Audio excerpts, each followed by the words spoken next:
ওই কংসের কারাগারে ওই কংসের অত্যাচারে দেব দত্ত যজ্ঞ রক্ষ কিন্নর সবাইকে জ্বালিয়ে দিচ্ছে কংস। কাউকে শান্তি দিচ্ছে না, রাজ্যবাসীদেরকে শান্তি দিচ্ছে না।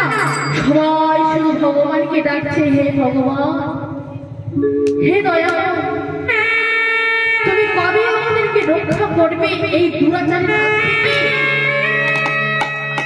এই পাপাচারের হাত থেকে তুমি কবে রক্ষা করবে দয়াময়? তুমি রক্ষা করো প্রভু, তুমি রক্ষা করো। ভগবানকে যখন আকুলিত ব্যাকুলিত মনে যখন ডাকা হয়, ভগবান সব সইতে পারে, ওই যে ভক্তের অহংকার সহ্য করতে পারে না। কংস অত্যাচার করতে করতে করতে করতে অত্যাচারের ভাড়া যখন ভরে গিয়েছিল, ওই কংসের কারাগারে কংসের ভগিনীর উদরে জন্মগ্রহণ করেছিলেন কে?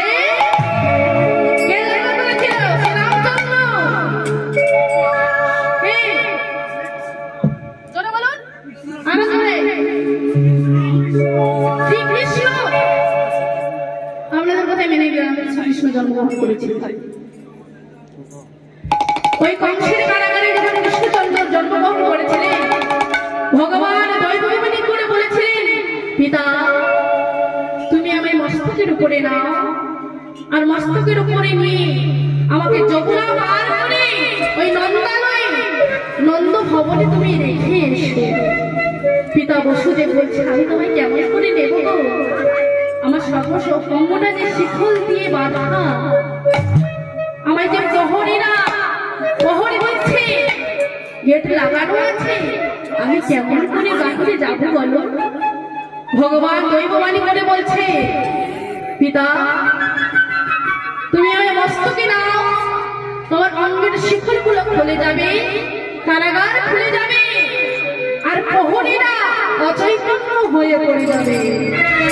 যেই মস্তকে মাথায় করে নিয়েছে, শিখল গুলো খুলে গেল, কারাগার খুলে গেল, প্রহরীরা অচৈতন্য হয়ে পড়ে গেলেন। আর এক পাশে বলছে, কি গো কংসের কারাগারে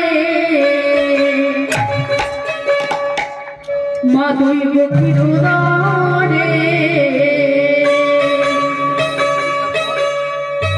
জন্ম নিলেন ভগবান।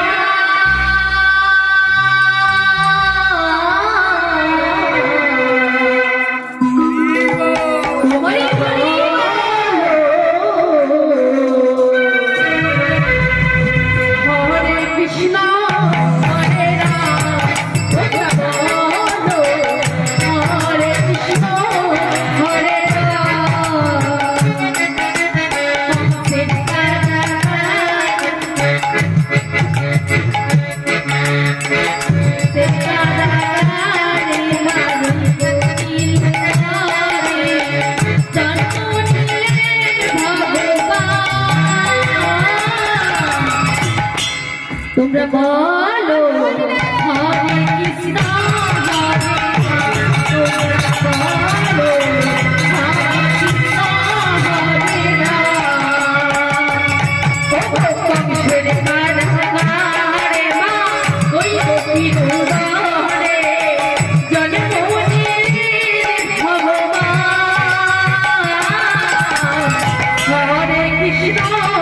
হরে রাম, তোমরা বলো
যখন বৃষ্টি হয়েছিল, বাসুকিনাগ মনে মনে ভাবছে অমন করে বৃষ্টি হচ্ছে, কিন্তু আমার প্রভুকে কি ভিজতে দেওয়া যায়?